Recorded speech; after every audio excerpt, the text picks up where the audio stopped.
Ang magandang hapon sa lahat. Puri ng Panginoon ay sa biyaya. Narito muli tayo sa araw na to upang sambahin muli ang Panginoon sa Espiritu at katotohanan. At sa hindi magtatagal ay ating buksan ang ating Biblia sa Genesis 3:1-7 hanggang 14. At kung sino may mga Biblia diyan ay malaya pong sumabay. Puri ng Panginoon. Genesis 3:1-7 hanggang 14. Ang sabi rito, kung yung nabuksan na, ang sabi rito sa Genesis 3:1-7-14. At sa mga narito ay hinihiling kong tumayo bilang paggalang ng salita ng Panginoon. Sabi ito sa Genesis 3:1-7 hanggang 14. Ang ahas nga ay lalong tuso kaysa alinman mga hayop sa parang na nilikha ng Panginoon Diyos. At sinabi niya sa babae, tunay bang sinabi ng Diyos huwag kayong kakain sa alinmang punong kahoy sa halamanan? At sinabi ng babae sa ahas, sa bunga ng mga punong kahoy sa halamanan ay makakain kami. Datapwat sa bunga ng punong kahoy na nasa gitna ng halamanan ay sinabi ng Diyos, huwag kayong kakain niyaon, ni huwag ninyong hipuin, baka kayo'y mamatay. Sinabi ng ahas sa babae, tunay na hindi kayo mamamatay, sapagkat talastas ng Diyos na sa araw na kayo'y kumain niyaon, ay madidilat nga ang iyong mga mata, at kayo'y magiging parang Diyos, na nakakakilala ng mabuti at masama, at nang makita ng babae na ang bunga ng punong kahoy ay mabuting kanin at nakalulugod sa mga mata, at kayo'y sa mata at kahoy na mananasa upang magpapantas sa tao, at pumitas siya ng bunga niyaon at kinain, at binigyan din niya ang kanyang asawang kasama niya, at ito'y kumain, at dinilat kapwa ang kanilang mga mata, at kanilang nakilalang sila'y mga hubad, at sila'y tumahi ng mga dahon ng puno ng igos, at kanilang ginawang ganapi. At sinabi ng Panginoon Diyos sa ahas, sapagkat ginawa mo ito, ay sumpain ka ng higit sa lahat ng hayop at ng higit sa bawat ganid sa parang ang inyong tiyan ang ilalakad mo, at alabok ang iyong kakainin sa lahat ng mga araw ng iyong buhay. Puri ng Panginoon. At isa pang verse nakaugnay sa ating pag-uusapan ngayon na hapon. Buksan natin ang Mateo 24, 4 hanggang 5. Purihin ng Panginoon. Mateo 24, 4 hanggang 5. Sabi rito, at sumagot si Jesus at sinabi sa kanila, mangag-ingat kayo na huwag kayong maligaw ni numan, sapagkat marami ang magsisiparito sa aking pangalan na magsasabi ako ang Kristo, at ililigaw ang marami. Purihin ng Panginoon. Tayo munang manalangin bago tayo dumako sa ating pag-uusapan ngayong hapon, upang manghingi ng gabay sa Panginoon. Lord, minsan pa, Panginoon Ama, narito muli kami, Panginoon, ngayong hapong ito, Panginoon Ama, upang sambahin ka sa Espiritu at katotohanan, Panginoon Ama, at ninadalangin muli namin ang iyong siyang presensya, Panginoon, ang siyang iyong bibig, Panginoon, ang siyang mangusap, Panginoon, sa hapong ito, Panginoon Ama, na kung saan ay itago lamang ako sa inyong likod, Panginoon Ama, kayo ang siyang mangusap, Panginoon, sa mga bagay na itong iyong binigay na, Panginoon, na mga mensahe, Panginoon, para sa ngayon hapon, para sa inyong mga anak, Panginoon Ama. Lord God, wala akong magagawa sa aking sarili, basahan lamang ako sa iyong harapan, Panginoon Ama. Lord, siyang kayong Diyos, Panginoon, noon ngayon, at magpakailanman siya pa rin ngayon, na siyang tagapagsalita at tagapaliwanag ng inyong mga salita, Panginoon Ama. Lord God, Ama, dinadalangin ko, Panginoon, na pangunahan mo kami, Panginoon Ama, at Panginoon, dinadalangin namin na ito, Panginoon Ama, na matiwasay, na mailatag, Panginoon, sa iyong presensya, Panginoon, at sa iyong katuwiran, at sa iyong pangalan, Panginoon Ama, at bigyan mo kaming tahimik na lugar, Panginoon, na walang gambala sa paligid, Panginoon Ama. Lord, ito'y dinadalangin ko sa inyo lamang dakilang pangalan ng Panginoong Kristo Jesus. Amen at Amen. Purihan ng Panginoon.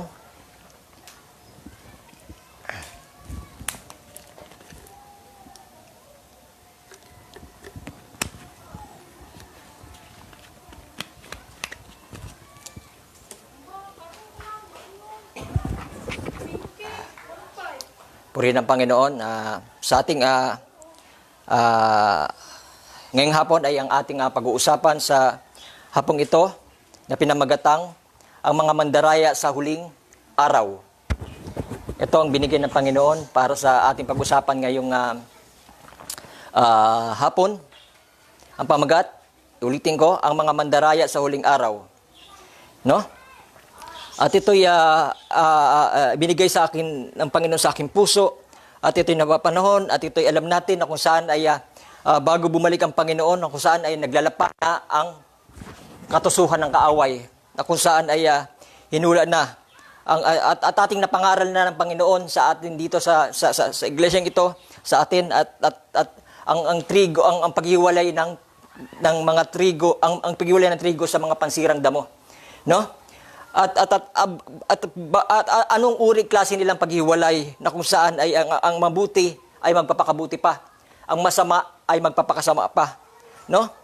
Ayon sa ating binasa nakaraan at tayong pinag-aral natin sa kanaraan, no? At pag-usapan naman natin ang mga ginagawa ng mga panirang damong ito no bago sila sunugin. Ano ang panlilinlang na ginagawa nila sa huling panahong ito? Gaano sila katuso? At gaano sila mapangdaraya na espiritu sa huling panahon ito, no? Tandaan natin ang pamagat natin ngayong hapong ito, ang mga mandaraya sa huling araw. Ating binasa kanina ang Genesis 3, 1, 17, 14. Ating nakita dito sa mga versikulo na to, no, kung paano kung hindi natin babasahin muli at binasa natin kanina. At alam natin dito, ating narinig kanina na kung saan kung paano dinaya si Eva sa garden ng halamanan ng Eden, na kung saan ay inattract ni Satanas si Eva, na kung saan ay yung inutos ng Panginoon na huwag kakainin, pinalitan ni Satanas ng salita na tunay na hindi kayo mamamatay. Maliit na salita, ito ay nanganak at dumami. At ito, sabi nga ng ating binasa kanina rito, no? At sabi ng Eva, sinabi ng ahas, tunay na hindi kayo mamatay, sapagkat talastas ng Diyos na sa araw kayo kumain niyaon ay madidilat nga ang iyong mata, na kayo'y magiging parang Diyos. No? Ito ang gustong-gusto ni Satanas. Itong gusto-gusto ng mga binhi ng pagkalihis ngayon sa huling araw na to, na gusto rin nilang makipantay sa Diyos. May mensahe pa nga na gusto nilang mahigitan ang Diyos no? Sabi rito, no, kayo'y magiging parang Diyos na nakakakita ng mabuti at masama. Ang problema, kahit nakikita nila ang mabuti, mas pinipili pa rin nila ang masama. Why? Tuloy natin. Bakit mas pinipili pa rin nila ang masama? Sabi rito sa kasunod, at nang makita ng babae na ang bunga ng punong kahoy ay mabuting kanin, ibig sabihin na-attract. No, mayroon siyang nakita na kakaiba na kung saan pleasure sa laman, na kung saan mas malaya siyang gawin, na kung saan ay puro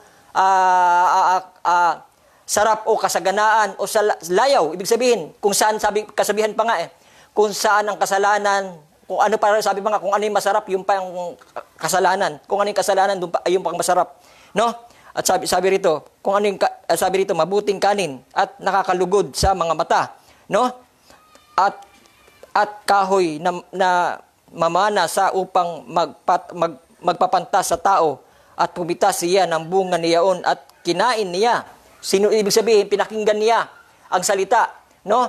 At pakikita natin at pinaliwanag din ng ating propeta kung ano talaga kinain niya, hindi naman literal talaga na prutas, kundi yung nasa gitna. Alam na natin kung ano yun, no? Kundi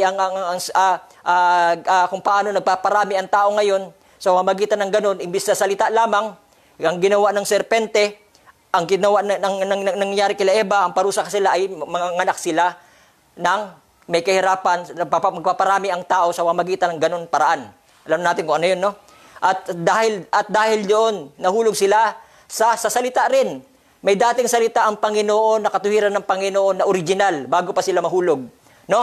At binaluktot to ni Satanas ng salita rin, no? Kaya kung yung ating pinag-aralan dati na nakaraang weeks na parang may pagka-Godhead talaga, pero pinamagatan lang natin Alpha at Omega, at makikita natin doon at ating binasa doon sa mga tinalakay natin nakaraan, na kung saan ay binanggit doon, na kung saan ang salita ay nanahan muli sa laman. Dahil ang salita ang binali ni Satanas, no? Binasa natin doon, ang salita ay Diyos, no? Siya ang Diyos na lumikha ng salita sa pamamagitan ng salita, nalikha ang langit at lupa at ang pangalawang Adan sa pamamagitan ng salita at ang salita na yon ay naging laman or ang salita ay nahayag sa laman muli. Bakit? Anong purpose ng salita? Bakit kailangan siya mahayag sa laman? Para ang salita na nabali doon sa Garden of Eden ay maibalik sa original na kalagayan, sa original na salita na binalik ni Satanas, no? At ito ay sa pamagitan ng Panginoong Hesus Kristo, at ito ay nagtagumpay sa krus ng Kalbaryo. At ito na nga, no? Sa pangalawang Adan, lumitaw ang pangalawang Eva din sa ating kapanuhunan, no?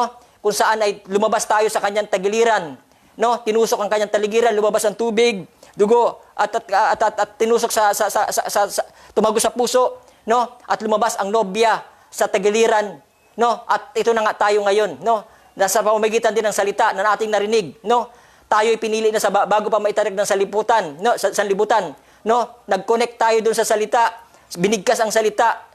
Sa pamamagitan ng pagbigkas na salita, tayo ay lumitaw. Pinanganak din tayo sa pamamagitan ng salita. Lumabas tayo sa tagiliran ni Kristo, no? At it is finished, no? Thy will be done, no? At kaya yung salita na yon na nagpakatawan tao at bago siya ipako sa krus, sinabi niya, thy will be done, ang kalooban mo nawa ang masunod, hindi na ang akin, no? Siya ay namamagitan doon, no? At pinapasa yon para sa atin. Siya yung tao, siya yung unang Adan na kailangan natin tularan. Kaya niya sinasabi yung thy will be done, ang kalooban nawa Ama ang masunod, no? Tayo dinadala sa kanyang sarili na kung saan ay habang sinasabi niya yon, tayo na sa kanyang bosom, tayo na sa kanyang tayo na kay Kristo, no? At habang siya ay nabubuhay, naglalakbay sa laman na yon, dinadala niya ang ating mga kasalanan, no? At habang binanggit niya na thy will be done, kalooban mo nawa ang masunod na hindi na akin sa panahon na yon, at dinampot na siya. At siya binugbog at siya napako sa krus ng Kalbaryo at binigkas naman niya yung tapos na, it is finished. Nagtagumpay na ang salita na ibalik na muli ang katuwiran ng Diyos na sinira ni Satanas ng panimula. Ngayon, naibalik na yon, sabi niya it is finished, no? Bumalik na siya doon sa kanyang ama, no? Ano ba yung ama? Lagi ko sinasabi sa iyo, topic natin yung nakarang linggo, yung ama. Yan yung salita, no? Mababasa natin, binasa natin nakarang linggo na ang ama, siya yung salita na nanahan sa laman. Yung salita na hayag sa laman. Di ba? May verse yan, binasa natin, no? Para hindi tayo magugol ng oras, no? Ipakisearch na lang at ating sabi diyan sa 1:1:1, no? Ang salita ay, John 1:1, ang salita ay nahayag sa laman, no? Dahil gusto rin niya mahayag sa laman sa pamamagitan ni Jesus Kristo, at ito ay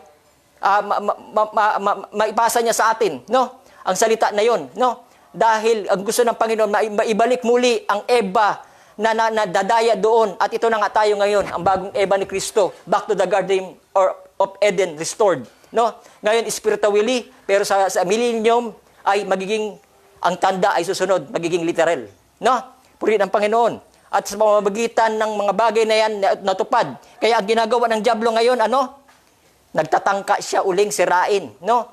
At tapos na ang Calvary, tandaan nyo, no? After ng Calvary, no? Kailangan tanggapin na to ng mga tao. Kahit sino ka pa. Sabi ng Panginoon, binigay pa ako sa krus para sa lahat. Ang tanong, tinanggap ba to ng lahat? Ngayon, tanggapin mo man o hindi, kahit sino ka pa, o tanggapin man ito, dahil may binhi ka, kahit tinanggap mo ito, o kahit wala kang binhi, hindi mo tayo tanggap, lahat ay mananagot sa Panginoon, no? Dahil naroon na ang buhay, naroon na ang salita na ibalik na, no? Ang ayaw ng Panginoon na yung winasak sa Garden of Eden at binalik niya muli at ito ay wawasakin pa muli, na kung saan sinauli na niya ang lahat ng mga bagay, tapos ito ay walang sumusunod sa kanya, no? Kailangan sundin na yun after ng Calvary. Kailangan magpasakop na doon. Kaya ang salita na narito na ngayon muli sa pamamagitan ng Banal Espiritu at ipinapangaral, kailangan sundin to na may ibalik na sa tao ang katuwiran niya, ang gawa, lahat, pag-ibig, lahat ito ng katuwiran ng Panginoon. Kailangan na sumatao yung Banal Espiritu, tayo ang templo, kailangan manahan na ang Diyos muli sa atin dahil naibalik na tayo sa original nating kalagayan. Ang tumanggi doon ay, ano raw? Kamatayan. No? Ang tumanggap, yun ang buhay. No? Ang tumanggi doon ay kamatayan. Bakit? Kasi sa ayaw mo man sa gusto, binalik na ng Panginoon ang lahat ng mga bagay na nawala sa Garden of Eden at pagsasauli ng lahat ng mga bagay. No, kung nasauli na, wala nang dahilan para wasakin pa ito. Ngayon, bakit ginagawa ni Satanas to sa ating huling panahon? Nagtatangka na lamang siya na makalusot upang sirain dahil wala siyang wisdom para diyan, no? At bagamat sinabi ng Biblia na halos patihirang madaya, pero may binanggit din na hindi sila madadaya dahil sila ay may binhi, no? At hindi alam ni Satanas kung sino ang sa Diyos. Lahat gusto niyang dayain, pero kilala ng Diyos. Ito lang pagkakaiba. Kilala ng Diyos ang kanya, no? Kilala, kaya nga yung tinukso niya sa panahon na yun, dinaya niya, tinukso niya si Job, no? At akala niya mapapabagsak niya si Job sa ganung paraan. Pero palibasa, wala siyang wisdom. Si Jesus Christ, ang Panginoon na may wisdom, kilala niya si Job na siya ay magpapatuloy, ay siya manindigan sa salita ng Panginoon. No? Sino ang sumuko sa dalawa? Si Satanas. Ganon din sa panahon ngayon, sa ating kapanahonang ito. No? Ang susuko sa huli. Sabi ng Panginoon, ang magtagumpay hanggang wakas. No? Revelation 21:7, ang siyang magtatagumpay na makakasama ko sa aking trono. No? Dahil ang binhing ito kilala ng Panginoon bago pa maitag ang sanlibutan. No, alam na ng Panginoon makikinig sa kanya. Alam ng Diyos ang kanyang mga anak. Alam din ng mga anak ang tinig ng Diyos. Kaya hindi ako tawag doon. Hindi ako nag-aalala kung makinig ka man sa hindi, no? At ang salita ay dapat lang ipangaral, no? Dapat ito ibisik, no? Ang may bini ay babangon dito, no? No, kung wala ka hindi susampilitan dahil ang tubig pag winisik ito at ang trigo ay kusa na lang siyang lalago, no? At kusa na lang siya babangon, no? At ang tubig ay nisisimbolo ng salita ng Panginoon, no? At ito ay kailangan lang ipangaral, no? At kailangan lang ipangaral, ibig sabihin pag ito ay naipangaral na ang pagtawag sa kalaliman, calling to the deep, at magre-response ka, natural. Dahil galing ka dun sa salita, bumalik ka sa salita, galing ka sa Diyos, ay babalik ka sa Diyos. Kaya sabi rito sa ating sundan ulit sa Mateo 24:4-5, ating binasa kanina, at sumagot si Jesus at sinabi sa kanila, mag-ingat kayo na huwag kayong mailigaw ni numan, sapagkat marami ang magsisiparito sa aking pangalan. Magsabi ako ang Kristo at ililigaw ang marami. Di ba marami pang ganyan sa ating uling panahon ito? No? At may halos ilagay niya sa kanyang sarili na siya ang Kristo, no? At halos ipalitan na niya ang pangalan ni Kristo, no? Halos itanyag niya na siya ang appointed son, no? Halos ipakilala niya na siya ang pumalit kay Kristo, siya ang pagbabalik ng Diyos, second coming, no? At ito ay lumilitaw sa ating kapanuhunan, no? At ito po ay manggagaya lamang. Ating mababasa yan mamaya, no? Huwag po tayo magpapalingin lang sa mga ganyang espiritu. Dahil ang seven seal ay minsan lang yan binigkas. At ito ay ginagaya lagi, no? Tuwing may lumalabas na totoo, laging may manggagaya, no? Tuwing lumalabas ang katotohanan, lagi itong ginagaya ni Satanas. Why? No? Siya ay espiritu ng paggagaya. Siya ay espiritu na kung saan siya ay espiritu ng mga agaw, no? Na kung saan ay naipangaral lang seven seal. No? Ipangaral na itong seven seal at tinatangka ni Satanas na baguhin ang kanyang programa kung paano ito pinahayag ng Panginoon. No? Why? Hindi niya masapul ang buong binanggit ng ating propeta tungkol sa seven seal. Why? Dahil hindi niya magayang lubos, hindi niya kaya, dahil hindi para sa kanya yun. No? Mamaya ating matutunghanan yan, no? Ng malinaw. At balikan muna natin ating binabasa. Sabi rito sa ating binasa kanina. At sumagot si Jesus at sinabi sa kanila, mag-ingat kayo na huwag kayo mailigaw ng ninuman, sapagkat marami ang magsisiparito sa aking pangalan at magsasabi, ako ang Kristo. Di ba? Nangyari yan? Sinasabi niya, bulgaran na sinasabi niya, ako ang appointed son. Bulgaran na sinasabi niya na ako ang Kristo sa panahon ngayon. Bulgaran na sinasabi niya, ako pumalit, mayroon pang isang mga turo na kung saan ay ang energy na to, na kung saan ay kung paano ang Diyos, siya rin ang Diyos, at higitan pa ang Diyos. Gusto pa niya tuloy higitan ng Diyos. Nakikita ang espiritu na plano ni Satanas, gusto pa niyang higitan ng Diyos. At kung hindi po kayo aware, naglilipanan na po yan ngayon sa huling panahon ito. No? At may mga ganyan turo, no? Kung kayo ay aware sa mga ganyan, may mga ganyan pong turo, no? Kayo mag-ingat. Stay in the line. Sa gitna lamang kayo. Huwag kayo lalabas sa linya. Back to the word, no? Ang back to the word, Bible, and then ang propeta, no? Ang pagsalita ng propeta ay matuturing din siya na word, dahil lahat ng mga binigkas ng salita ng Panginoon, ito ay word, ito ay salita, ito ay nanggaling sa Diyos, no? Ito ay salita ng Diyos, no? Kailangan natin may propeta sa ating huling kapanahon ito, dahil siya ang nagbibigay sa atin ng patnubay sa ating mga pagbabasa sa ating Bible. Wala makapagpaliwanag, wala kahit sa isa sa kasulatan ng Panginoon, no? Kundi ang Diyos lamang siya makapagpaliwanag sa kanyang sariling salita. Kaya ayan ang gusto ni Korah at Nathan sa panahon na yun, na sinabi niya kay Moses, ikaw lang ba ang kayang kausapin ng Panginoon? Ikaw lang ba ang may mensahe? Ikaw lang ba sa'yo lang ba nangungusap ang Panginoon? Kami, wala. Kaya rin namin yan. Kaya yan ang ginagawa nila sa huling panahon ito, no? At pinipilit nila na makaya nila, na nag-aangkin sila na may banal na espiritu rin sila, pero salungat naman doon sa aral ng banal na espiritu ang kanilang pinapangaral, no? Hindi magkapareho. Why? Dahil hindi sila nagpapasakop sa banal na espiritu. Ang gusto lamang nila pangunahan ang kalooban ng Panginoon sa huling araw na to, no? Ayan po ang nangyayari, ang totoo na nangyayari sa huling araw na to, no? At paano mo malalaman na ikaw may banal na espiritu kung hindi mo kinikilala ang pinadala ng propeta sa bawat kapanahunan? Tandaan natin, hindi pwedeng bawat kapanahunan walang propeta. Dahil ang Diyos, ibig sabihin, ang Diyos, sinasamahan tayo sa ating bawat kapanahunan, no? Pag wala pong propeta sa bawat kapanahunan, ibig sabihin, hindi tayo sinasamahan ng Diyos. Ang Diyos ang nagpapaliwanag lagi sa bawat kapanahunan para hindi mawala ang kanyang mga tupa sa kanyang bakuran, no? At kailangan tayo magpasakop doon. Kailangan natin may patnubay at kailangan natin ng fivefold ministry, no? Prophet, pastor, teacher, apostol, no? Ano pa isa? Evangelist, no? Kailangan natin itong mayroong 5 kaloob na to. Why? Dahil ito magpapatibay sa katawan ni Kristo, no? Ito po ang magpapatibay sa katawan ni Kristo para tayo lumakas. Hindi pwede mayroon kang pastor pero wala kang propeta. Hindi pwede may propeta ka pero wala kang pastor. Hindi ka pwede may pastor ka pero wala kang teacher. Hindi ka pwedeng may mga bagay nito na kulang ka. Kailangan kompleto ka para pag dinampot mo ang salita ng Panginoon ay buong-buo mo makukuha, no? Walang makakuha ng isang bagay na kung saan isa lang, no? Mahuhulog yan. Kaya marami nahuhulog ngayon sa pananampalataya. Why? Dahil pinipilit nila kunin ang isang bagay na gusto nilang kunin, dukutin, no? At kunin sa isang lugar. Pero nahuhulog. Why? Bakit nahuhulog? Pinipilit nilang damputin na kulang kasi ang kanilang mga kamay. Binigay ng Panginoon ang kagaya ng ating mga kamay na kompleto para madampot natin isang bagay na buong buo, na mahawakan nating matibay ang salita ng Panginoon ngayong araw. Pero ano ginagawa ng iba?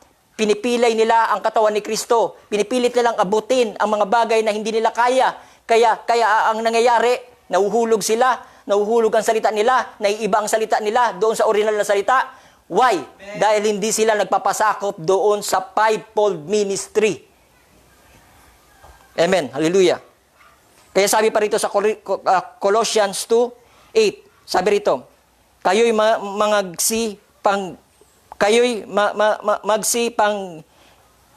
mapagsipag-ingat. Baka sa inyo'y mga bumihiyag sa pamamagitan ng kaniyang filosofiya ay walang kabuluhang pandaraya ayon sa salit-sabi ng mga tao. Di ba nangyayari ngayon? No? Kanilang filosofiya, no? Ay, kaya ko naman ito damputin kahit isa lang ang darili ko. No, kita mo, magmamagic ako, kaya kong hawakan ang tablet na to. No? Yan, isang daliri. Ang nangyayari? Hulog, no? Kaya nahuhulog ang salita nila. Pag sila ay mayroong ka-sharing na nirebuke sila, at madali mahuli kung anong klaseng espiritu sila, at nahuhulog sila at hindi nila kinakaya ang salita ng Panginoon. Talagang hindi nyo kaya ang salita ng Panginoon. No, mas makapangyarihan ang salita ng Panginoon. Diyan malalaman kung kayo ay sa katotohanan, kung kayo ay namimilosopiya na lamang at puro pulusot na lang. Pag na-corner na kayo ng Panginoon, ano gagawin nyo? Titirahin nyo sa laman ang tao na yun. No? Bibigyan nyo siya ng basura, bibigyan nyo siya ng mga marka, bibigyan nyo siya ng mga paratang, no? Titirahin yung sa laman. Ganyan ang ugali ng dyablo, no? Pag hindi niya makaya ang Diyos na salita na siya naririnig siya at nasusukol na sa siya dahil naiipit na siya ng katuwiran ng Panginoon, ano gagawin ng tao na yon na sinasaniban ng Espiritu? Titirahin ang tao na yun sa laman, no? Kung ano pagbibintangin, kagaya ni Jesus noon, pinagtatawag ng Beelzebub, no? Kagaya ni dinanas ni Brother Branham, no? Kagaya, at ito raw, sabi ng Panginoon, hinula na, kung anong ginawa sa akin, ay yun din ang gagawin sa inyo sa huling araw. Amen. Ngayon, kung ito dinadanas ko ngayon, kinakalugod ko pa ito. Dahil dinadanas ko. Kayo, dinadanas nyo ba yan? O kayo ang taga-persecute? Tanungin nyo ang sarili nyo. Kayo ang makakasagot. Kaya sabi rito, magbukas tayo ng ating quote sa hapong ito, 1965. Ang pamagat, nagsisikap na gawan ng Diyos ng isang paglilingkod. Tapusin ko lang ang Colossians pagbabasa, no? Hindi ko pa natapos, no? Kayo magsiingat baka sa inyo'y may bumihag na pamamagitan ng kaniyang filosofiya ay walang kabuluhang pandaraya ayon sa salitsabi ng tao, ayon sa mga pasimulang aral ng sanglibutan at di ayon kay Kristo. Hindi ayon kay Kristo, no? Yung ama, hindi nila alam, matagal na sila nagbabasa, inaangkin sila matatalino sa salasalan ng Panginoon, pero pinapahanap sa akin, pakita mo nga sa akin sa verse na ang salita ay Diyos. Tapos yung nasend ko sa kanya na ang salita ay Diyos nga, nananahan, no? At ang salita ay nahayag sa laman. Sasabihin lang niya sa messenger. Nung kausap ko siya, he, meron pa akong ibabato dyan, hindi pa tayo tapos. Ang gusto niya talaga, makipag-away lang sa Diyos. Hindi siya willing na magpakumbaba. Hindi siya willing na magpakorek. Gusto niya talaga makipagsuntukan, makipag-away sa salita. No, dahil yun si Satanas. Yun. Hindi ko, mahal ko ang kayo. Hindi ko mahal ang espiritu ng Satanas dahil kaaway yan. Ang gusto ng Panginoon, masave, maligtas kayo sa kanyang espiritu. Kaya masakit man, gaya ng isang talim, ang salita ng Panginoon. Dahil ang likod nito, ang gusto ng Panginoon, dahil mahal kayo, mailigtas kayo doon sa ganong espiritu. No? Hindi laman at dugo ang kaaway ko, kundi ang espiritu na dumadaya sa inyo, no, may sumasakal sa inyo, pinapakawala kayo ng Panginoon doon, mahal kayo, binibigyan kayo ng grace. Biyaya yan, kaya kayo sinasaway para mapakawala kayo sa ganong espiritu at makabalik kayo sa katuwiran ng Panginoon. Bakit napakahirap ng magpambaba? Hindi kasi kaya ni Satanas yan. Hindi kayo ang sinasabi ko Satanas, kundi ang espiritu nyo. Ngayon, kung inaangkin no kayo, na siya ay kayo, ay di kayo yan, ganun lang kasimple yun. No? Diretsahan tayo. Mas maganda yung diretsahan kesa paligoy-ligoy, himas-himas. Pero sa likod pala yan, niloloko ko kayo. Marami ngayon mga mangangaral na niloloko ang mga membro nila. Pinapaasa sila, ligtas sila. Pero ang mga doktrina nila mali, hindi ayon sa salita ng Panginoon. At umaasa mga tao ito na niligtas sila ng mga manggagawa na yun. At umaasa ng mga tao nito na sila ay magkakamit ng buhay na walang hanggan. Pero tinuturuan sila ng maling mga doktrina at nililigaw sila ng mga kanya-kanyang turo na lihis sa Panginoon. At marami pa rin pumapasok sa maluwag na pintuan. Pero ayaw nilang pasukin ang maliit na pintuan kahit masakit. Pero ang buhay naman nito ay buhay na walang hanggan. Ang sakit, panandalian lang yan. Pero kung marunong ka magpakumbaba, kaya ni Jesus, binigay niya ang kanyang buhay sa krus ng Kalbaryo, nagpakumbaba para sa atin. Wala ka nang gagawin. Si Jesus Christ nasaktan sa krus ng Kalbaryo, sinugatan, sinuntok, tinampal, napako sa krus. Ikaw ang gagawin mo na lang, masaktan ka lang sa salita, magreklamo ka pa. Di ba totoo? Salita na lang yan, masasaktan ka pa. Ang Panginoon, nagpakumbaba sa krus ng Kalbaryo, ikaw, napakahirap ba sa'yo magpakumbaba para tumanggap ng salita ng Panginoon? Kahit alam mo, sa likod niyan ay magbibigay sa'yo ng kaligtasan. Yan po ang totoo. Kaya sabi rito, 1965, ulitin ko, nagsisikap na gawan ang Diyos ng isang paglilingkod na hindi ayon sa kalooban ng Diyos. Page 260. Inom lang ako. Pagyan ng Panginoon, dama ko ang kanyang presensya.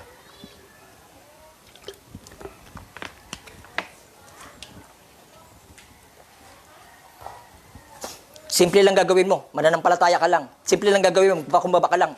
Huwag na magrason. Ang pananampalataya, kahit ito ay hindi nakikita, dahil may pananampalataya ka, lagi kang amin. Why? Dahil sa binhi. Pero pag wala kang binhi, kakalaban, motoral.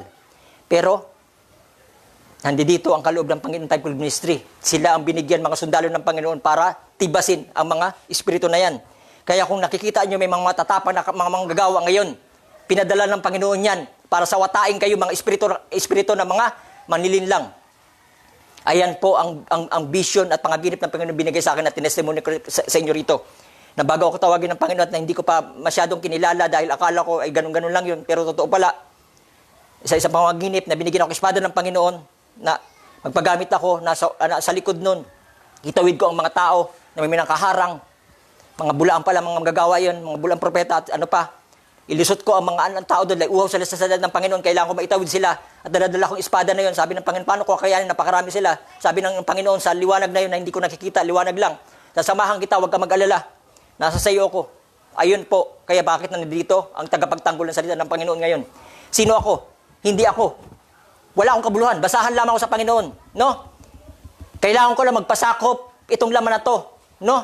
Binasura ko ng sarili ko at pinagpasakop ko na sa Panginoon para siya ang makapagsalita sa akin. Mangmang lang ako. Wala akong talino. Bobo nga ako sa laman. Pero sa biyaya ng Panginoon, ang Diyos ang pinakamatalino sa lahat ng mga matatalino. Siya ang kapahayagan ng lahat ng inyong kapahayagan.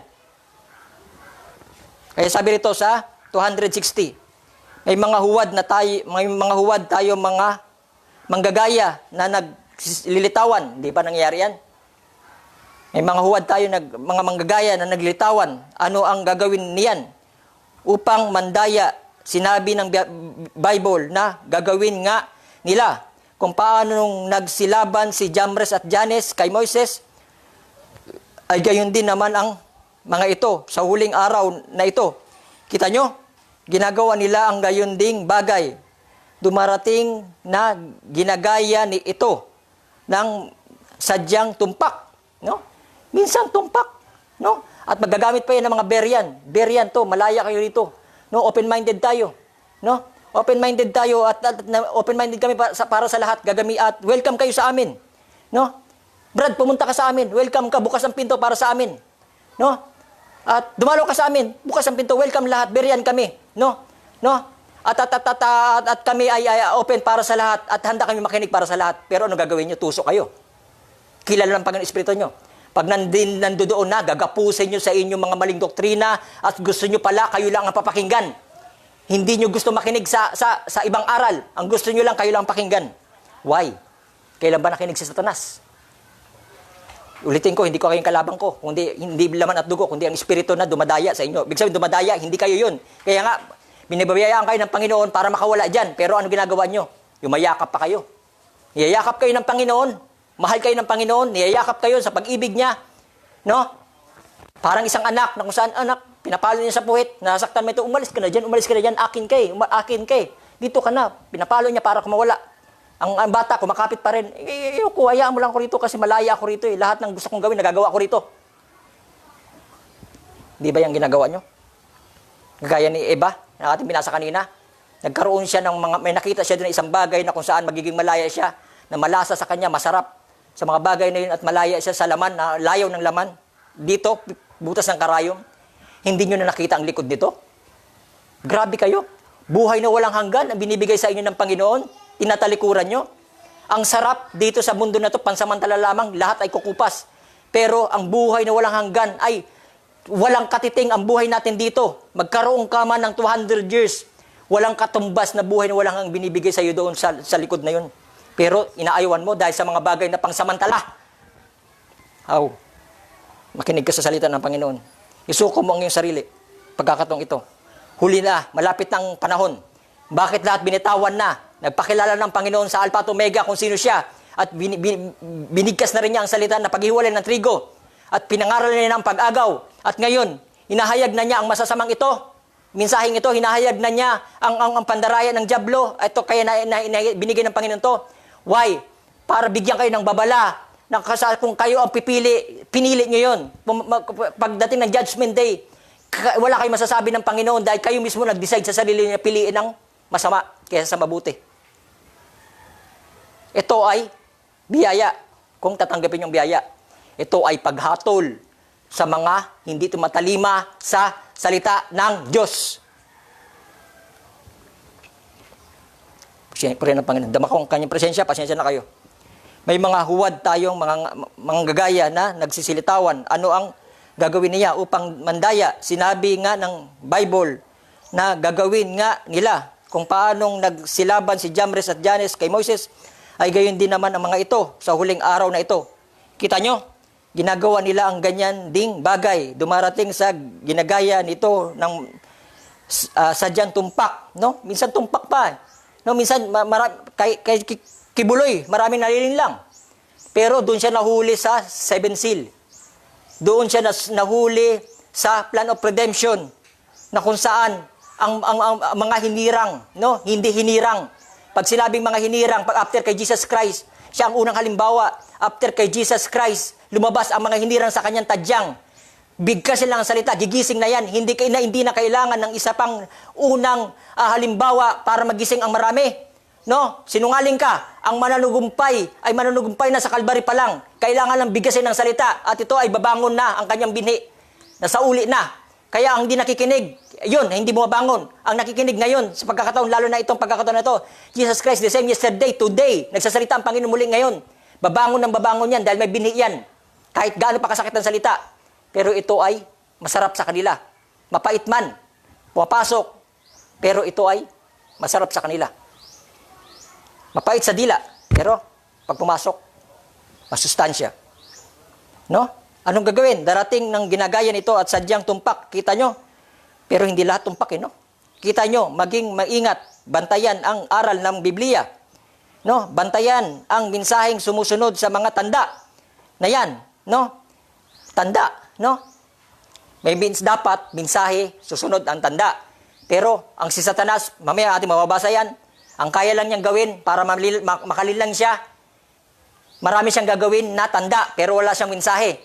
Ang sabi ng ating propeta, mensahe, salita, susunod ang tanda. Kagaya naman ni Kristo na siya ay napakatawan tao noon, ang salita na nanahan sa laman. After yung salita na yun ay kailangan mapanahan muli sa laman. No, sa pamagitan ng ubya, sumunod ang tanda, ang bunga ng salita na kanyang pagtubos ay narito na. Tayo ang mga tanda ng salita na nawala sa Garden Eden, lumitaw na muli ngayon sa huling kapanahon ito. No? Ayaw mong sumama sa salita na yan. Choice mo yan. No? Binigyan tayong freedom of choice. Pero sinasabi ko sa iyo, kahit may freedom of choice ka, lahat yan, babalikan ng Panginoon sa Judgment Day. Kung ano yung pinili mo, siya yung aanihin mo. Kung ano yung pinili mo mabuti, siya ang aanihin mo. Kung yung masama, siya rin ang aanihin mo. No? Narito ang pag-ibig ng Panginoon. Narito ang kanyang biyaya. No? Kung ayaw mo ng biyaya, gustong pansamantalang bagay, choice mo yan. Basta kailangan pangaral ng salita. No? Basta, kailangan ko lang magpagamit. Gampanan ang gusto ng Panginoon. Hindi ko naman talaga matakasan to eh. Ilang taong ko tong 6 years kong tinalikuran to. Dahil ayaw ko, gusto ko lang maging simpleng musician. Kung saan ako pumunta, tinawag pa nga nyo. Tinatawag hanggang ngayon, tinatawag pa ako nila. Pinaglalait pa ako ng bitong gala. Kahit nanatili na ako sa Cebu ngayon at sa biyaya ng Panginoon, minimaintain ang gawain dito. Tinatawag hanggang ngayon, tinatawag pa rin akong bitong gala. Ginawa ko yan doon. Hinahanap ko ang sarili. Nagkakaroon ng kalituhan dahil may pagtawag pala ang Panginoon na hindi ko ginusto. Pero yung gusto ko lang umuwi sa lugar namin sa Samar. Hindi ko pala makatakasan. Puro disgrasya nangyayari. Pinapalo ako ng Panginoon hanggang sa bumalik na ako rito. At dito na nga, nagkatuloy-tuloy ang normal na buhay kung saan ay wala nang kagulumihanan. No, why? Kailangan pala ng Panginoon magsalita ng stay in the line, back to the word. Hindi ako kundi ang Panginoon nangungusap sa bawat espiritu, sa bawat iglesia dahil ang Diyos ay espiritu na may karapatang magsalita sa gumamit ng laman. No? Sabi rito, dumarating na ginagaya ito ng mga mandaraya. Itong pakita nyo, maging maingat, bantayan ang aral ng Biblia, bantayan ang mensaheng sumusunod sa tanda na yan. Ang dati pa ring bang pag-aaral ng mensahe, kalimutan nyo na yun.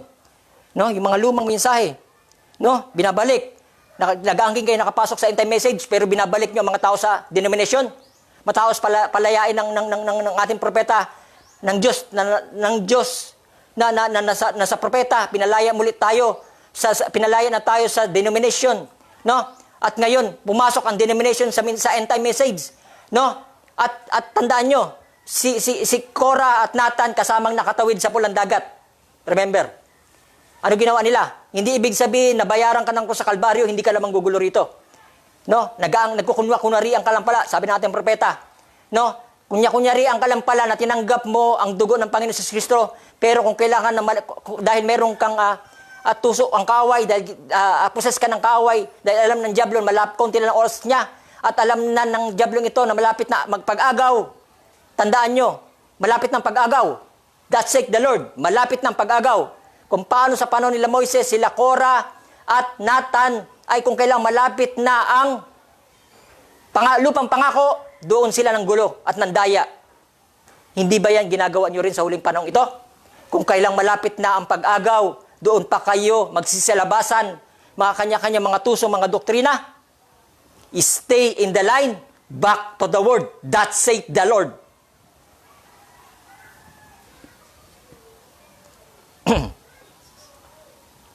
Sabi niya rito, ang dati pa rin bang aral ng mensahe, kalimutan nyo na yun. Ngayon, buksan natin ang Mateo 24:10-14. Puri ng Panginoon, nadama ko ang kanyang presensya. Thank you, Lord.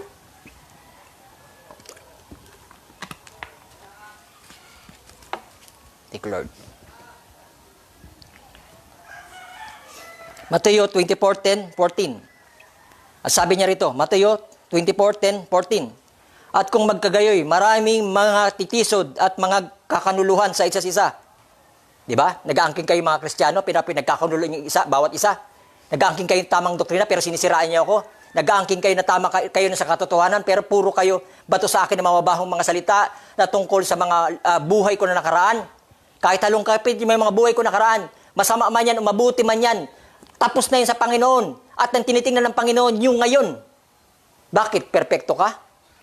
No? Kung sinong walang kasalanan siyang unang bumato? Bakit? Perpekto ka. At sabihin mo ngayon na hindi ka nagkakasala hanggang ngayon. Tayo ay nahuhulog pa rin, pero ang gusto ng Panginoon, bawat tayo nahuhulog, ay mayroon tayong espiritu na bumangon. Araw-araw tayo namamatay, araw-araw tayo nabubuhay kay Kristo.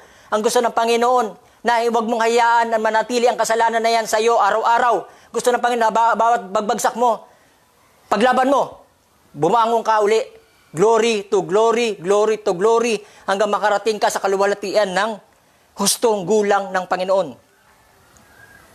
Sabi rito, at kung magkagayoy, marami magtangatisod, mga kuluan sa isa-isa, at magkakaroon ng isa-isa, at magsisibangon ang mga maraming bulaang propeta. Nangyayari na yan. At kanilang ililigaw ang marami. Nangyayari na yan. At dahil sa pagsagana ng katampalasanan, ang pag-ibig, ito ang pinakamalaga lahat. Ang pag-ibig, ito ang pinakamalaga sa lahat. Hirap si Satanas dito sa pag-ibig na to. Why? Dahil ang Diyos ay pag-ibig, hirap sa Satanas sa pag-ibig. Dahil ang pag-ibig si Kristo. Hindi kaya ng tao o ng diablo ang pag-ibig dahil wala siya nun. In the beginning, wala siya nun. Kaya ang taong walang pag-ibig ay walang kabuluhan pa rin. No? Nang maraming ay manglalamig. Dapat pati ang kanilang pag-ibig sa bawat isa ay nanglalamig. Nagkakanuluhan nga raw, no? Sa huling araw na to. Datapot ang magtitiis hanggang sa wakas. Ano sabi rito? Datapot ang magtiis hanggang sa wakas ay siyang maliligtas at ipangaral ang ebanghilyong ito ng kaharian sa buong sanlibutan at magpapatotoo ng lahat ng bagay kagaya nangyayari ngayon.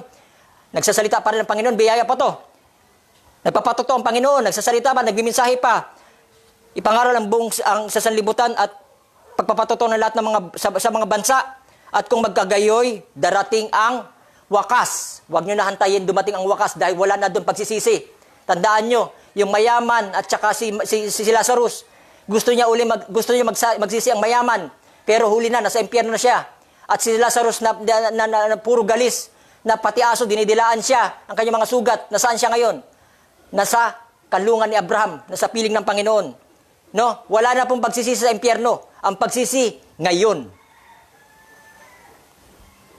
Sabi rito sa isa pang quote, 1964, ang pamagat, ang Diyos ay nakilala sa pamamagitan ng kanyang mga katangian. Sabi rito, sa huling mga araw, magiging magkahawig ang dalawang espiritong hanggang sa dadayain nito pati ang mga hirang kung maaari.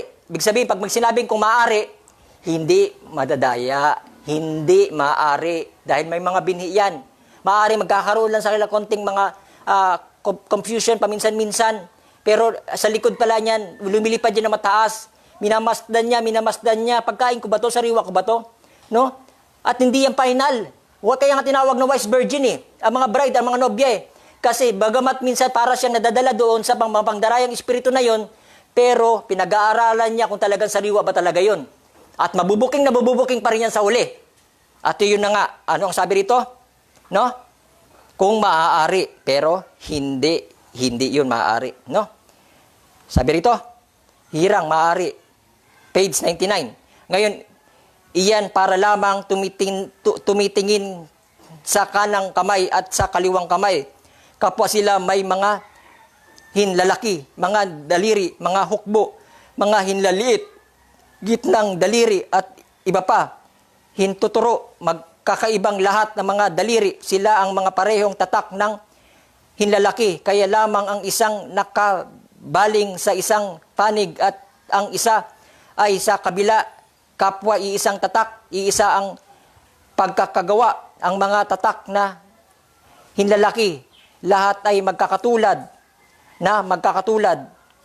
at tanging kaibahan ay ang katangian nito. Ang isa ay kaliwang kamay at ang isa ay kanang kamay at iyan lang ang tanging kaibahan. Page 30. At sadyang magiging ganiyan ang mga espiritu sa huling araw. No? Ganyan daw magiging espiritu sa huling araw. No? Nanggagaya. No? Sabi na tayo. Gaya ng maging espiritu sa huling, saan ako? Sa huling araw, maging ganyan nga sila. Tanging sa katangian nito, makikilala kung sa Diyos ito o hindi. Kaya mahuhuli pa rin yan sa katangian. Kaya sa panalita, sa gawa, sa aksyon, sa panglalait, no? At walang pag-ibig, walang kahinahunan, walang lahat. Mahuhuli mo. Ang sigit sa lahat, no? Hindi kaya ng dyablo ay umibig dahil wala siyang pag-ibig. Diyan mo sila mahuhuli sa lahat. Ay ang pinakaunang-unang tanda. Dahil ang pag-ibig ang Diyos. Ibinigay niya ang kanyang sarili sa sanlibutan. Dahil mahal niya tayo. Pero, yan. Hindi niya kayang ibigay ang kanyang sarili dahil lamang sa isang pagkakamali na nasaway siya. Napakasimple lang. Simpleng pride. Dahil sa pride ni Cain, pinatay niya si Abel. Dahil sa pride ni Judas, pareho naman na nagkanulo si Pedro at saka si Judas eh. Pero ang ginawa ni Pedro ay humingi ng tawad. Nagsisi. Pero si Cain, ay si Judas, nagsisi pero mali ang kanyang pagsisisi. Hinagis lang niya ang pera, siya ay tumakbo, nagpakamatay. Di ba ganyan ginagawa nyo? Magbabato na lang kayo ng basura. Ganito ka. Pawabagsakin nyo, imbis na kunin nyo sa putik. Ayahaw nyo, tulungan nyo siya. Kung tingin nyo man ay marumi o hindi man sakdal sa iyong harapan, pasakdalin nyo sa pamamagitan ng pag-ibig nyo. Tulungan nyo. Pero ang ginagawa nyo, pinipit-pit nyo pa sa putik, inaapakan nyo pa, at dinudurog nyo pa, no, hanggang siya ay mapapagsak nyo. No? At hindi pa kayo nakontento. Kaya ginagawa nyo, pag nabuko na kayo ng salita ng Panginoon at nasaway, tatakbo kayo. Kahit alam nyo ng tama ang salita ng Panginoon, ano gagawin nyo? Kahit ano sabihin mo, Brother Jeho, mananatili pa rin ako sa tinatayuan ko. Why? Nagpakamatay. Judas. Si Judas, pinanindigan na lang niya ang kanyang ginawa kahit na mali. Alam niyang mali, pero ginawa niya. Why? Kasi Judas nga siya. Anak siya ng dyablo. Kung anak ka ng dyablo, mananatili ka sa ganyang kalagayan, imbis na simpleng pagpakumaba. No? Maliit lang pagpakumaba. Si Jesus Christ, binigay niya sa kanyang sarili sa atin. Hindi mo pa magawa. Pero, ano gagawin mo? Kagaya pa ng iba. Dito na ako pinanganak, dito na ako mamamatay. Kahit na inahayag ng katotohanan ng Panginoon, ayaw pa rin magpakumaba at magsisi at bumalik sa original na salita ng Panginoon. Mas pinipili pa nila doon sa kayong kalagayan. Dahil mas malaya sila, mas maraming pumapasok sa maluwag na pintuan kaysa sa masikip. Pero ang dulo naman ito ay buhay na walang hanggan. Sabi rito, sana tayo? Sabi na rito, sadyang tamang-tama iyon at kailangan maging ganyan. Ngunit ang kanang kamay, sinabi natin tama at mali. Kailan may kita nyo? Ay nakikilala sa pamamagitan ng mga katangian nila. Malalaman mo lamang ito sa pamamagitan ng katangian nito. Mahuhuli rin. No? Mahuhuli rin. No? May nagsasabi pa sa akin. No? Kahit ano sabihin mo, si Kibuloy pa rin ang harap sa suwiling araw. At yung mukha na yan, siya pa rin ang harap sa'yo. Ganun ang sinasabi niya. No? Kung anong salita ang siyang sinalita, siya pa rin ang salita na haharap na ang sinunod ng kanyang mga anak. At yun ang nag-ugnay-ugnay sa bawat salita na sinunod ng kanyang mga anak. Yung salita na nagpakatawan tao at para ipakilala niya sa sarili niya na sinunod niyo ang aking mga salita nung kayo nabubuhay at una ko kayong hinatid, no, sa katuwiran ng salita. At tayo ngayon magsama-sama rito at magpapakita yan harap-harapan. No? Magpapakita yan harap-harapan. Kung siya ay tumalikod kay Abraham o kay Moises at hindi nagpakita mukha, ako'y naniniwala sa isang araw sa darating na yan. No? Sabi ng ating propeta, face to face. Pangkalahatan na to eh. Simula sa Old Testament hanggang New Testament hanggang sa generation natin. At pagdating ng pag-agaw, magpapakita na ang totoong Kristo ha. Hindi si Kibuloy. Ang totoong Kristo, magpapakita yan sa ating harap-harapan sa araw na yun. No? Ayaw nyo ba yan? Face to face. No? Totoo yan. No? Mamaya, mamadadaan natin yan kung may oras pa. Pero pag hindi sa part 2. No? Sabi ng Panginoon, kung ang sinalita niya, ayan ding salita ang hahatol sa inyong huling araw. Kung ano yung kanyang sinabi, kailan sundin. Pag hindi yan ugma, sa ticket na yan, pag hindi yan dalawang ticket na hiniwalay sa isang laundry, pag hindi yan ugma, at yung salita sa salita, hindi yan nag-ugma, mananagot ka sa Panginoon. Lahat ng salita, ang kanyang sinalita ay siya rin hahatol sa inyo sa huling araw na to. Kailangan mag-ugma yan. May papananugutan kayo. Pag ibang yung sinasabi, pinapalitan nyo ang kanyang sinasabi, ayon sa sinabi ng Panginoon, pag hindi pareho, papanagutan nyo yan sa huling araw. Malinis sila. Sabi rito, sa atin ang basahin ng 1957, mga Hebreo, ikapitong kabanata, number 2. Inom lang ako, excuse me.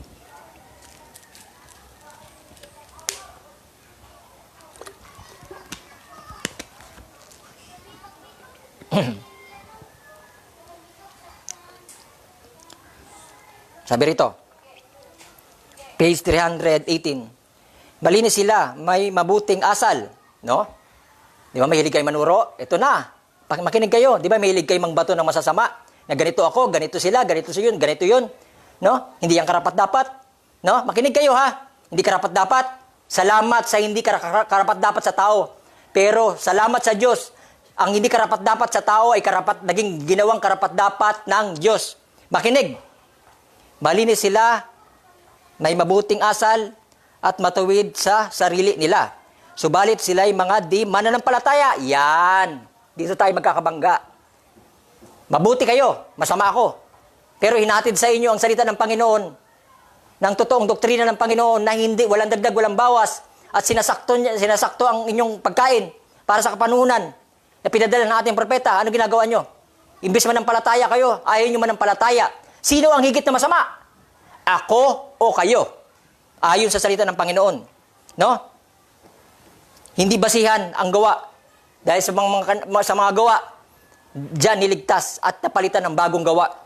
Ang higit na kasalanan ay nakakaalam na, hindi pa ginagawa. Yung mga walang pananampalataya, ayan ang higit na makasalanan sa mata ng Panginoon. Ano sabi rito? Siya'y malinis sila, mabuti silang asal, matuwid sa sarili nila. Subalit sila'y mga di mananampalataya. 318, at kunin ninyo nga ang salitang kasalanan at alamin nyo ang kahulugan nito. Ang ibig sabihin ng salitang kasalanan ay di pagsasampalataya. Ayan ang higit na kasalanan. Kaya, kahit anong bato nyo sa akin na makasalanan ako, kayo pala ang higit na kasalanan sa mata ng Diyos. Maaring sa mata ng tao, guwapo kayo. Maaring sa mata ng tao, kalugod-lugod kayo. Maaring kaya mahilig ka sa kampi-kampi. Wala ka nang kakampi, kahit isa, kahit siguro kapatid mo, kahit zero. Wala nang pukampi sa'yo. Nag-iisa ka na sigurado. Di ba ganyan panlalait mo? Ha? Hindi ko kailangan kapurihan ng tao. No? Kahit isa na lang ako at puno na lang ako mangangaral, maninindigan pa rin ako ipangaral ang salita ng Panginoon. Dahil napapatunayan ko, kakampi ko ang Panginoon sa kanyang biyaya at kanyang habag. Ikaw, dahil may pananampalataya ako, mayroon ka ba nun? Sinasaway ka at hinahatid na ang salita ng pag-ibig ng Panginoon, nangangatuwiran ka pa. Meron ka bang pananampalataya? Kung wala, mas higit ka pang makasalanan sa akin. Sapagkat kasalanan, ang pag-ibig ay salitang kasalanan. hindi pagsasampalataya sa dalawa lang naman nahati na ang sila'y mananampalataya at ang isa'y di mananampalataya. Dalawa lang yan. No? Ibig sabihin, inaring ganap o kaya naman makasalanan. Yun. Kung isa kang di mananampalataya, isa kang makasalanan. No? Pag hindi ka raw mananampalataya, isa kang makasalanan. No? Tuloy. Kahit gaano pa yan, kabuti. Yun, mabuti ka. Gaano pa man kadalas ang pagsimba mo. Preacher ka pa. No? Hindi lang palabas-labas sa church. Pastor ka pa. O, mangangaral ka pa. Ay, binanggit din pala natin propeta. Isa ka pa rin, di mananampalataya. Kung ayaw masampalataya ang kanyang salita ng Diyos, makasalanan ka pa rin. Malinaw ba? 313. Ang mga Pariseo nga roon ay mangangaral. Pareho nyo, mangangaral din. Mga Pariseo. At sila yung mga di mananampalataya. Mananampalataya ba siya kay Jesus? Diba ni-reject nila si Jesus? No? Nasaan impyerno at nasa impyerno na ngayon sila. Nasaan ang mga Pariseo? Sabi ng ating propeta, nasa impyerno na raw sila ngayon. No? Tunay naman napakarelyoso at napakadiyos, subalit hindi sila mananampalataya. Relyoso raw sila, no? Makadiyos sila, pero hindi naman sila mananampalataya.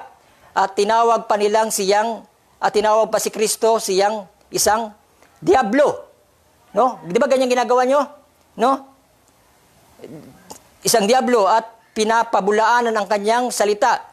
No? Pinabulaanan niyo ang salita ng Diyos. At sabi ng ilan sa kanila, kung ikaw nga, bumaba ka nga ngayon mula sa krus, di ba mga filosofiya? No?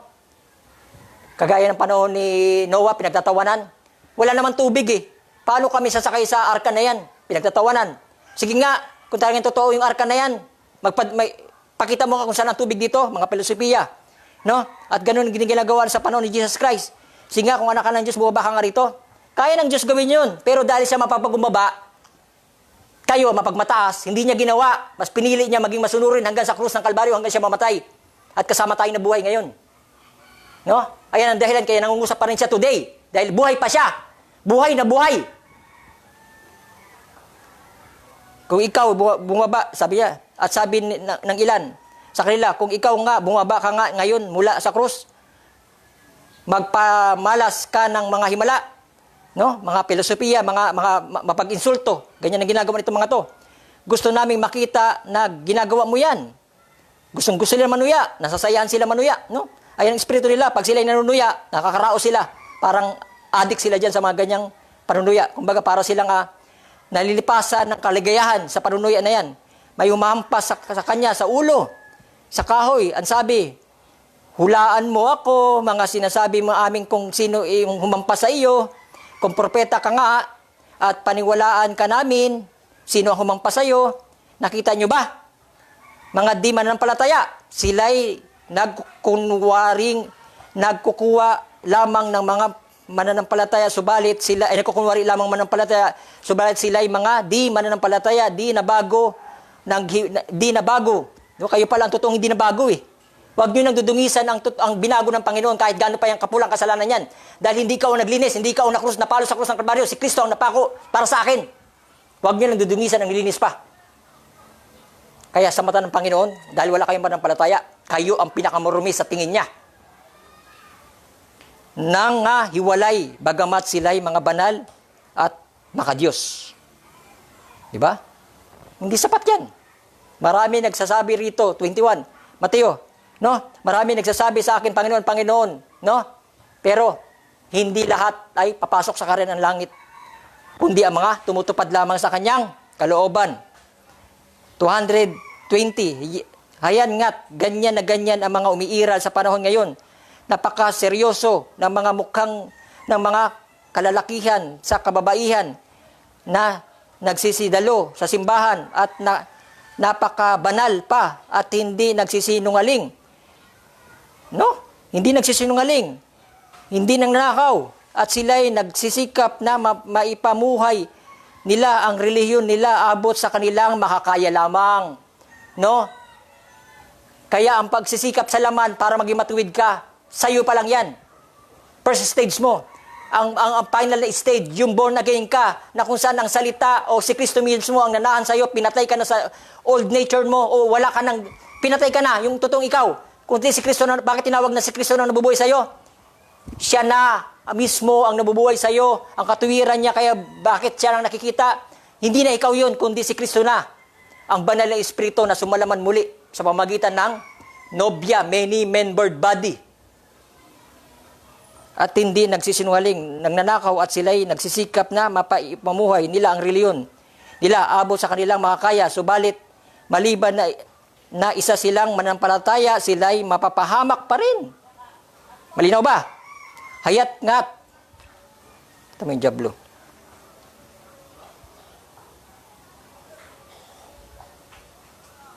Excuse me, nawala.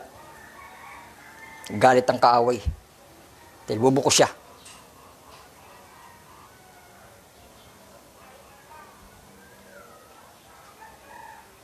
Sabi. Berito, saan niya? Hayat ngat, ganyan na ganyan ang mga umiiral sa panahon ngayon. Napakaseryoso ng mga muka, ng mga kalalakihan at kababaihan. Nagsisigarilyo sa simbahan. At di ba? May mga ganyang reliyon, paglabas, naninigarilyo. At sa napakabanal pa at hindi nagsisinungaling. Nagnanakaw at sila'y, hindi siya nagsisinungaling at nagnanakaw, sila'y nagsisikap na maipamuhay nila ang reliyon nila sa abot nilang makakaya. Subalit maliban na isa siyang mananampalataya, sila'y mapapahamak. Hayat nga't walang bakas naman lang ng pagka-legalista sa Bible. No, ibig sabihin, kahit ang Diyos ang siyang nag-aring ganap sa iyo, banal ka sa harap ng Panginoon, walang legalista. Puri ng Panginoon, may pilaro pa na dumaan. No? At sa biyaya, daan ang Diyos sa doon at mga gawa ng laman ninyo sa Diyos, tunay nga na magkaibang bagay talaga. Tumigil man kayo sa pagsisinungaling, tumigil man kayo sa paninigarilyo, tumigil man sa pangnanakaw, tumigil sa pangangalunya, tumigil sa lahat, tumpid ang mga utos, lahat tinupad, at dumalo sa pamanambahan, at mabautismahan linggo-linggo, magkumunyon man, hugasan man ang paa ng mga banal, gawin ang lahat, magpakagaling ng mga may sakit, at gawin ang lahat ng ito, pang mga bagay na ito, maliban na ipanganak kayo sa Espiritu ng Diyos. Born again. Ang Diyos, sinilang ka muli kay Kristo.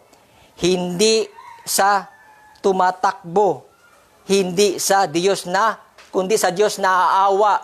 Ang Diyos pala ang nagbigay ng habag kung sino ang kanyang gustong kahabagan. Siya ang kanyang kakaawaan.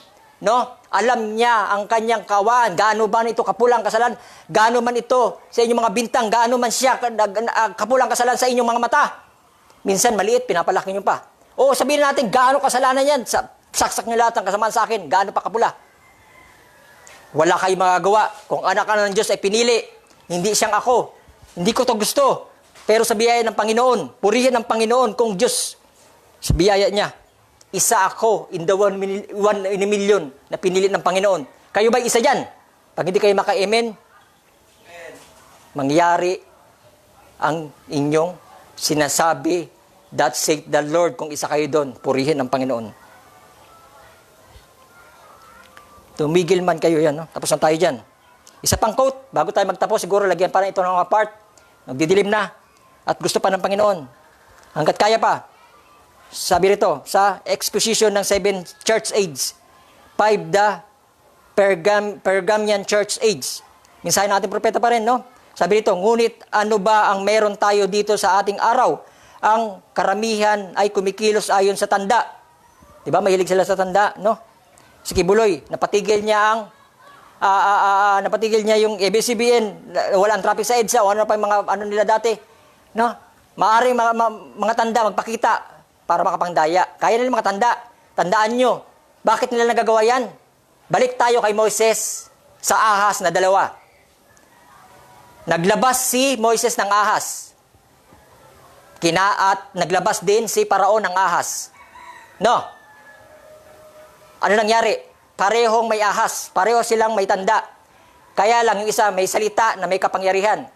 Ano nangyari? Kakainin yung mga salita nyo, mga sinungaling ng salita na katotohanan. Ayan ang nangyayari. Nilalamon na ang inyong mga maling salita. Kinakain na ang ahas nyo ng ahas ni Moises ngayon. Today, Jesus Christ the same, yesterday, today, and forever. Na siya pa ring Diyos na kakainin ang inyong mga doktrina mali. Ayan. Nagpakita kayo ng tanda.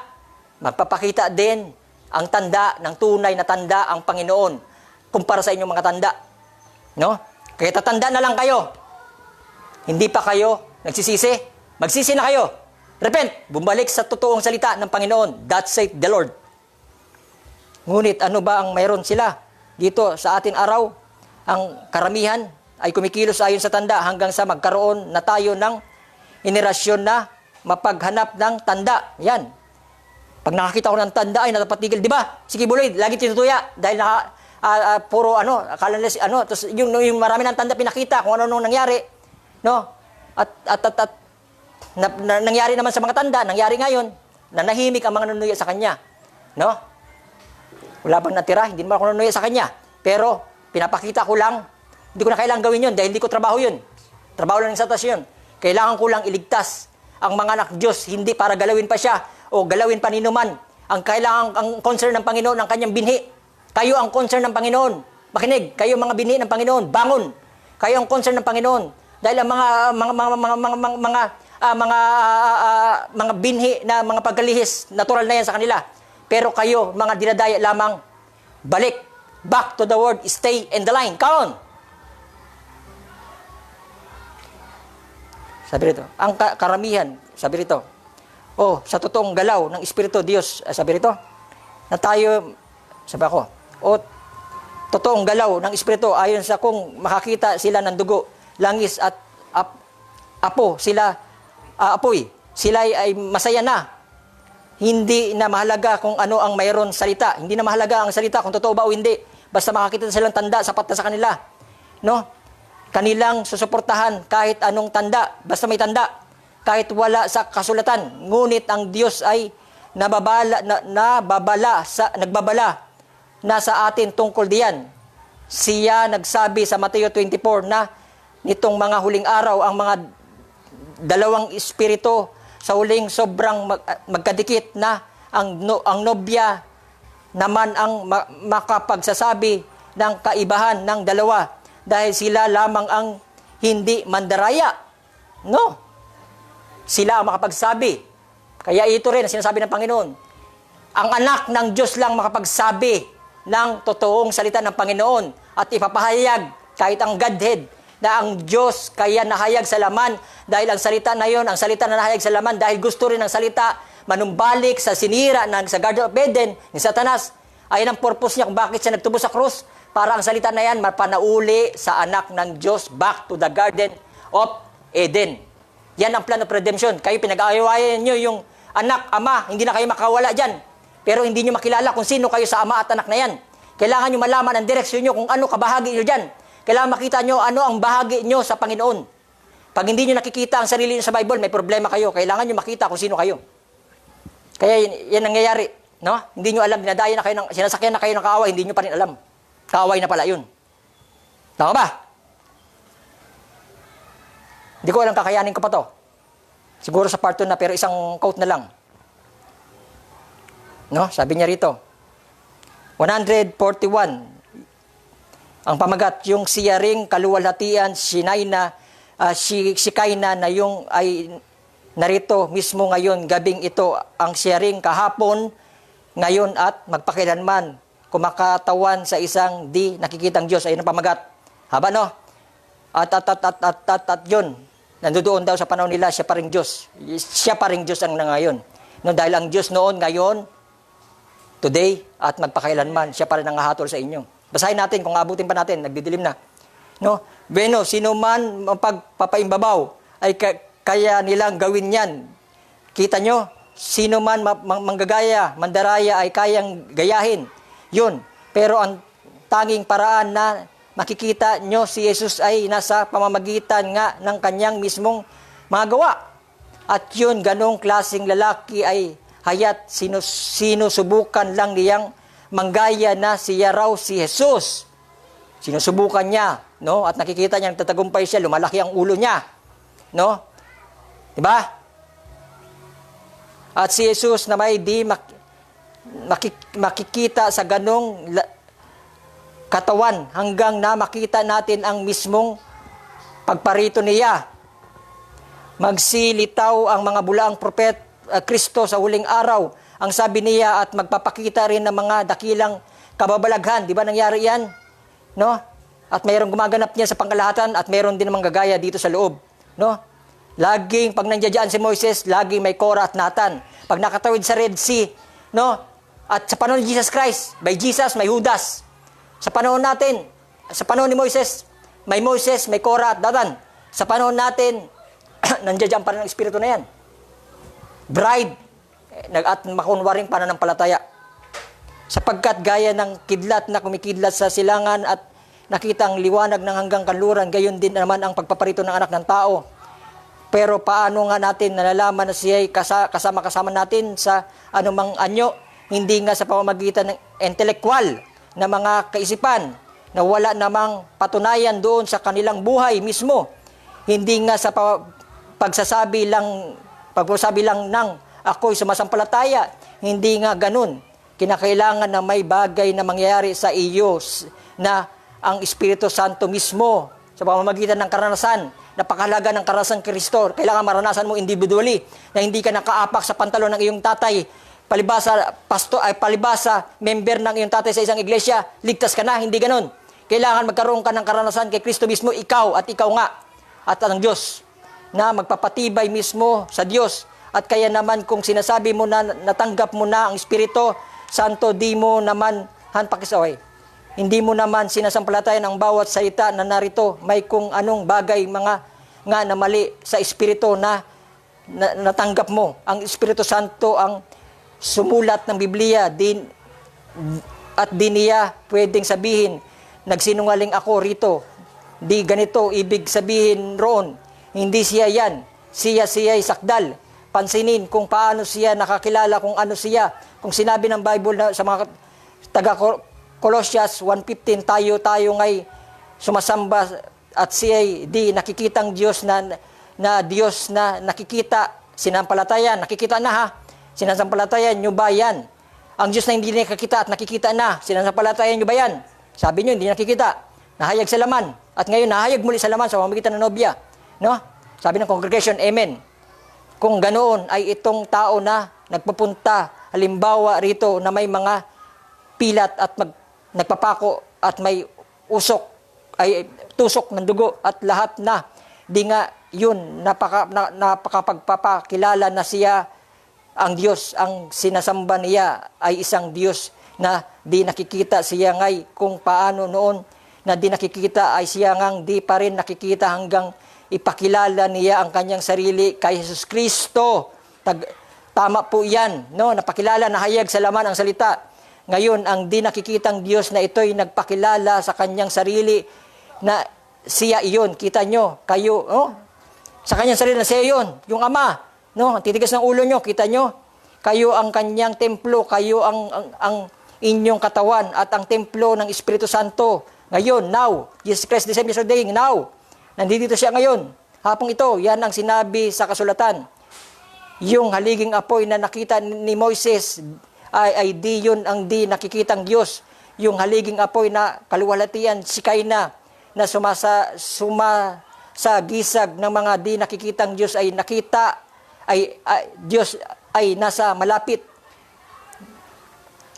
Doon, bautismuhan si Juan, Jesus, ang anak ng Diyos, ang Diyos na di nakikitang Diyos ay bumaba sa anyo ng isang haliging sa hugis ng kalapati at unti-unting dumapo sa ere ang di nakikitang Diyos na nagpakilala sa kaluwalhatian, si Kaina.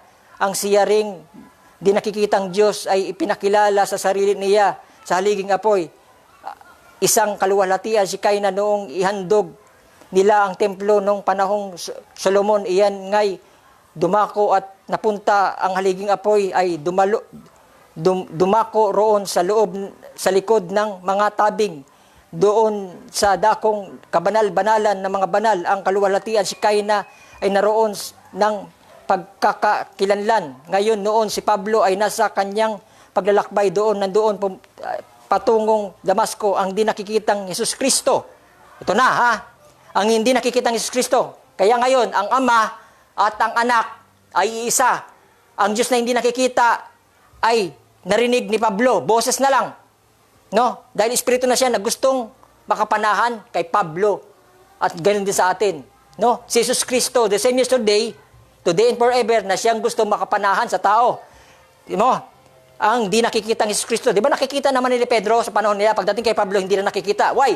Dahil yung sinasabi nyo na bumalik na sa Ama, yung salita, bumalik na sa salita, at ngayon, in-order na sa atin, inaatid na sa atin, dinideliver na sa atin ang salita yon para pagsasauli ng lahat ng mga bagay na sinira sa unang magulang. At ipinakilala ang kanyang sarili kay Pablo sa anyo na mismo ng kaluwalhatian, si Kaina, isang liwanag na bumulong sa kanyang matang, yun na isang makasalanan. Amen. Yun siya ring kaluwalhatian, si Kaina na yun ay naparito mismo ngayon, gabing ito, sabi ni Barbanam, ang siya ring kahapon, ngayon at magpakailanman kumakatawan sa isang di nakikitang Diyos. Ngayon ay hindi nakikitang Diyos ay narito muli sa ating kalagitnaan. Ngayon mismo ang nagsasalita sa inyo ngayon ang siyang banal na Espiritu na Diyos noon, ngayon at magpakailanman. Thus saith the Lord. Purihan ng Panginoon. Marami akong babasahin pero wala ng oras. Siguro lagyan to natin part 2. Purihan ng Panginoon. Nais ko lang basahin ang sa ating pagtatapos.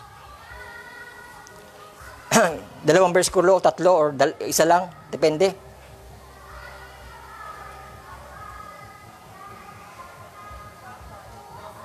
Sabi rito, 1 Thessalonians 2:4 hanggang 6. Kundi kung paanong kami minamahal ng Diyos upang magkatiwalaan kami ng Ebanghelyo ay gayon namin sinasalita, no? Walang daya. Hindi gaya ng nagbibigay lugod sa mga tao. Di ba? Mahilig kayo magkalugod. No? Wala ka ng mga kakampi. Nag-iisa ka na lang. May grupo ka ba dyan? Kahit nga siguro kapatid mo, hindi ka kakampi. Kahit nga siguro mga lahat, natutuwa sila ganyan. Pag wala ka ng karatas, tatawanan nyo. Halimbawa, ganyan, totoo. Natutuwa ka sa mga taong nawawala na ng direksyon. Anong klaseng pastor ka? Ang pastor, ang trabaho niya, ang nawawala ng direksyon, dalhin sa direksyon. Pero kayo, mga pastor kayo, natutuwa kayo sa mga nawawalan ng direksyon na buhay. Kaya nga ang Panginoon, sumigaw ngayon, stay in the line. No? Kaya ginamit na lang ng Panginoon ang taong tinutuyan nyo dahil ayaw nyo magpagamit sa Panginoon. Yan ang totoo. Nag-aangin kayo mga pastor pero hindi naman kayo nagpapagamit sa Panginoon. Sa diablo kayo nagpapagamit. Kundi kung ganun, sabi rito, sapagkat hindi kami nasumpungan sa nagsisigamit kailanman ng mga salitang paimbabaw, gaya na nalalaman ninyo na nang nagbabanal man sa kasakiman. Saksi ang Diyos. Nakikita ng Diyos yan sa mga ginagawa nyo. Kasakiman. Kampi-kampi. Kapurihan ng mga tao ang gusto nyo kaysa kapurihan ng Diyos. Mas gusto nyo maging guwapo sa mata ng mga tao, barkadahan, kaysa sa Panginoon na kung saan, alam nyo pa ba nakakampi kayo ng Panginoon? Concern ba kayo doon? Hindi na. Dahil ang gusto nyo, marami akong kaibigan, ikaw wala. Ako, marami akong kadikit. Ako, maraming kakampi. Ikaw wala. Marami akong mga offering. Marami akong tithes. Marami akong pera. Ikaw wala. Ako, mayaman ako. May kotse ako. Ikaw wala. Bulok ang church mo. Ako, maganda. Aircon pa. Ikaw wala. Yan ba ang basihan? Sapagkat hindi kami nasusumpungan, nagsisigamit ng kailanman ng mga salitang paimbabaw. Gaya na nalalaman ninyo na babanal man sa kasigman, saksi ang Diyos. Ni nagsihanap man ng mga tao na sa kapurihan sa inyo man, ni sa mga iba man na maaaring magsigamit kami ng kapamahalaan gaya ng mga apostol ni Kristo. Kaya kailangan ng apostol ngayon para ang apostol ay trabaho niya i-correct ang mga iglesia, no? Trabaho niyo mag-correct sa loob ng iglesia niyo. Okay, pastor kayo eh. Pero wag niyong bibigyan busal ang apostol ng Panginoon na kung saan ang Diyos na nanahan sa laman, na kung saan ang Diyos ang banal na espiritu na patuloy sa fivefold ministry. Marami mga around the world. Kumikilos ang Panginoon sa pamamagitan ng 5 kaloob. Huwag niyong bibigyan ng busal, magsaway ang Panginoon. The same God pa rin yan. Hindi kami. Basahan lamang kami. Huwag niyong bibigyan ng busal kung kayo nakokorek. Pag-ibig ng Panginoon yan. Kung kayo minsan ay sinasaway, ibig sabihin, nagpapatunay lang, nandito pa ang Diyos. Pag hindi na kayo nasaway, wala nang Diyos. Ngayon, hahanapin niyo, ba't di ako sinasaway? Nagpapasaway ako, wala nang sumasaway sa akin, oh. Wala na pala ang Diyos, iniwan na pala kayo. Ayan ba gusto nyo? Hanggat may sumasaway, para makorek kayo, ibig sabihin, narito pa ang Diyos, kinakabagan pa kayo. Kaya wag niyong aabusuhin ang biyaya ng Diyos. Dahil hindi lahat ng pagkakataon, ganyan ang pagkakataon. No? 2 Timothy 3:13, 15. Last. Datapot ang mga masasamang tao at ang mga mandaraya ay lalong magpapakasama. Kaya yan ang nangyayari ngayon. Na mandadaraya at sila rin ay mandadaraya. Datapot manatili ka, anak ng Diyos, manatili ka. Kaya't manatili ka sa mga bagay na inyong pinangaral at sa pinaroonan mo ng patunayan ng salita. Tayuan mo yan. Yamang nalalaman mo kung kanino mo nangatutunan. No? Nalaman mo sa salita ng Panginoon, sa Diyos mismo. Ang Diyos ang tagapaliwanag ng kanyang sariling salita. At mula sa pagkasanggol ay iyon nang nalalaman ang mga banal na nakasulat na makapagpadunong sa iyo sa ikaliligtas sa pamamagitan ng pananampalataya kay Kristo Jesus. Purihin ang Panginoon, pagpalain kayo sa oras na ito. Nawa nakapagbigay pagpapala at masakit man, pasensya na kayo, mahal kayo ng Panginoon at huwag niyong papansinin yan, ang alcohol na yan. Dahil ang alcohol ay masakit pag dumapo pero ito ay nakakagamot. Sa likod niyan ito ay healing, no? At ang lahat ng hindi nagpapagamot ng ayaw ng sakit ng gamot ng lahat ng gamot sa natural, sa likod noon ano nangyayari? Ang galis ay kumakalat at nagmahawa pa sa iba. No, ayan nangyayari sa natural, ang galis ay umahawa pag hindi ginagamot. Sa ganun din sa ganung espiritu masasama. Pag hindi ginamot yan ng salita ng Diyos, mahawa yan sa ibang mga tao. Kaya narito sa ayaw gusto. Kagamutin ka ng Panginoon. Kung ayaw magpagamot, choice mo yan. No?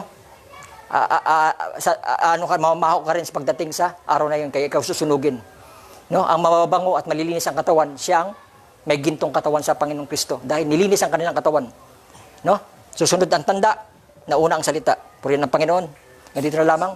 Lord, maraming salamat sa iyong mga salita. Purihin ka, Panginoon, Ama. At tayo magsitayo lahat.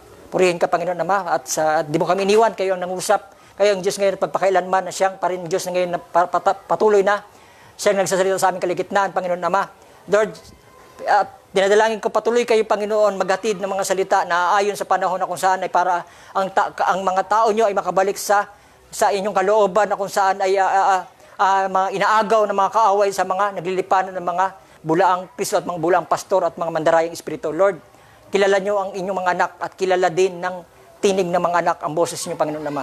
Lord, binibigay ko sila sa inyo at narito, Panginoon Ama, patnubayan mo sila at ingatan mo sila, Panginoon, at pagpalain mo sila, Panginoon Ama, lahat mga kahilingan nila. Abutin mo ang kanilang pangailangan, Panginoon, kayo nakakalam, Panginoon Ama. At sa pangalan niyo, Panginoon Ama, tapos na. Ito ay kanilang tinatanggap na sa pangalan ng Panginoon si Kristo Jesus. At ang lahat, mga kahilingan ko pa, Panginoon, sa aming pag-uwi, ingatan mo kayo, Panginoon Ama. At lahat-lahat na, Panginoon Ama, at binabalik namin ito kapurihan sa inyo lamang, dakilang pangalan ng Panginoon Kristo Jesus. Amen at amen. Purihin ng Panginoon. Pagpalain kayo mga kapatid. Maraming salamat sa time. Pagpalain kayo ng Panginoon. Nawa ang pag-ibig ng Panginoon maghari sa lahat. Purihin ng Panginoon sa pangalan ng Panginoong Jesus Kristo. Amen.